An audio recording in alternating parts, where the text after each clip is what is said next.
Amigos, bienvenidos a su canal jurídico especializado en Derecho Penal colombiano. El día de hoy hablaré de una de las modalidades de la conducta punible. Hablaré de la culpa. Permítame empezar diciendo que como integrantes que somos de un conglomerado social, el individuo no solamente tiene la obligación de no ocasionarle daños intencionales a las demás personas, sino que al mismo tiempo tiene la obligación de dispensar todo el cuidado y atención posible para no hacerlo, es decir, para no ocasionar tales daños de manera no intencional. De tal suerte que cuando se incumple este precepto y se da lugar a un resultado dañoso por un actuar imprudente o negligente, podrá deducirse una responsabilidad penal para quien así actuó, no a título de dolo, pero sí a título de culpa. Y quiero empezar definiendo la culpa con una definición utilizada por el doctor Yacir Ramírez Bastidas dentro del proceso 26027 del 30 de mayo del 2007, Sala de Casación Penal de la Corte Suprema de Justicia, referente a la culpa, dice así, abro comillas: en una sociedad de riesgos aceptados, la culpa consiste en llevar el riesgo de la acción más allá de los límites socialmente admitidos.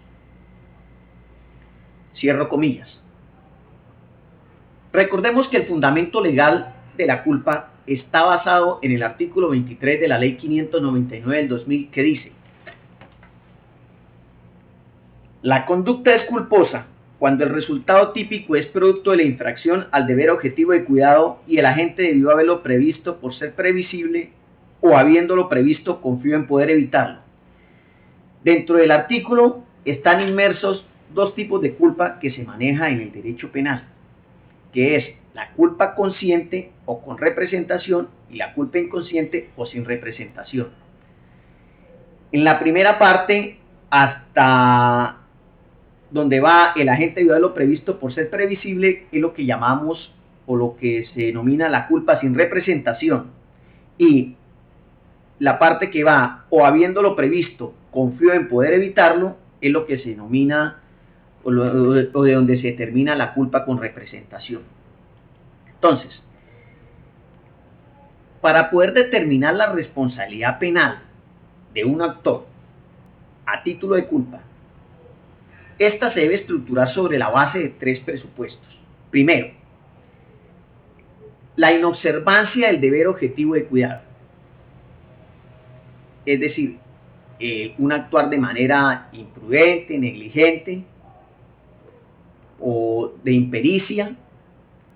Segundo, la causación de un resultado dañoso. Y tercero, el nexo causal entre ambos extremos. Quiere decir esto, que para que se produzca la materialización de un resultado dañoso, las actuaciones negligentes, imprudentes o imperitas de la gente no serán sancionables a título de culpa conforme a nuestra ley penal, hasta que no se produzca la materialización de un resultado dañoso.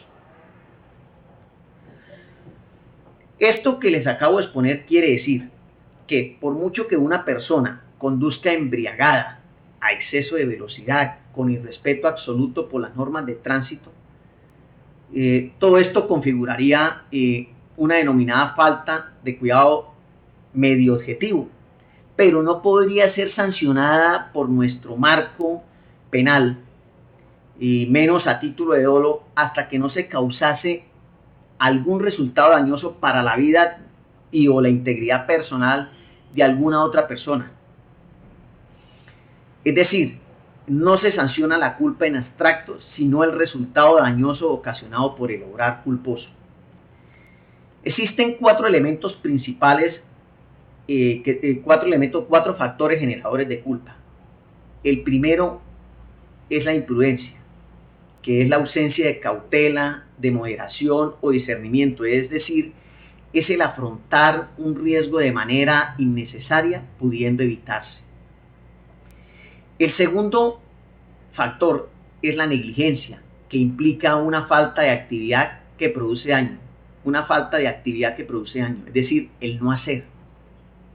no emplear los medios necesarios e idóneos para evitar resultados posibles, resultados dañosos. Eso es sinónimo de descuido. Tercero, tenemos la impericia, que es la carencia de pericia, de capacidad, de idoneidad y de experiencias consideradas mínimas para el desarrollo de las actividades que pueden representar riesgo a bienes tutelados.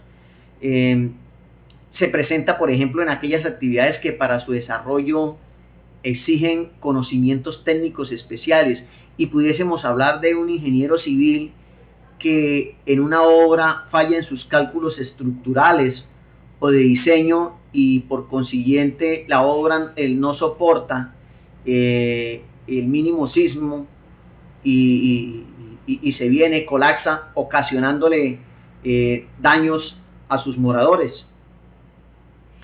El cuarto es inobservancia de reglamentos u órdenes. La ley o los reglamentos establecen principios y límites para el desarrollo de actividades riesgosas. Algunas prohíben ciertas acciones peligrosas y prevén los medios y medidas que deben adoptarse al desarrollar ciertas actividades. Esto, como consiguiente, implica básicamente dos cosas: que las personas, conociendo las normas, estas sean vulneradas, implicando un grado de imprudencia, o que se desconozcan los reglamentos debiendo conocerse por obligación, lo que implica un grado de negligencia. Bueno, dentro del derecho penal se habla de dos especies de culpa: la culpa sin representación y la culpa con representación. La primera, como ya lo dije, se ve inmersa dentro del artículo 23 hasta la parte que dice que el agente debió haberlo previsto por ser previsible. Esta especie de culpa es dada cuando el agente no se representó la consecuencia típica y antijurídica de su comportamiento, habiendo podido y debido representársela. Entonces podríamos decir, en el caso, por ejemplo, de un cazador que dispara precipitadamente ante un animal oculto en un lugar que suele ser visitado por turistas, y de manera repentina le causa la muerte a una persona que se halla en ese sitio.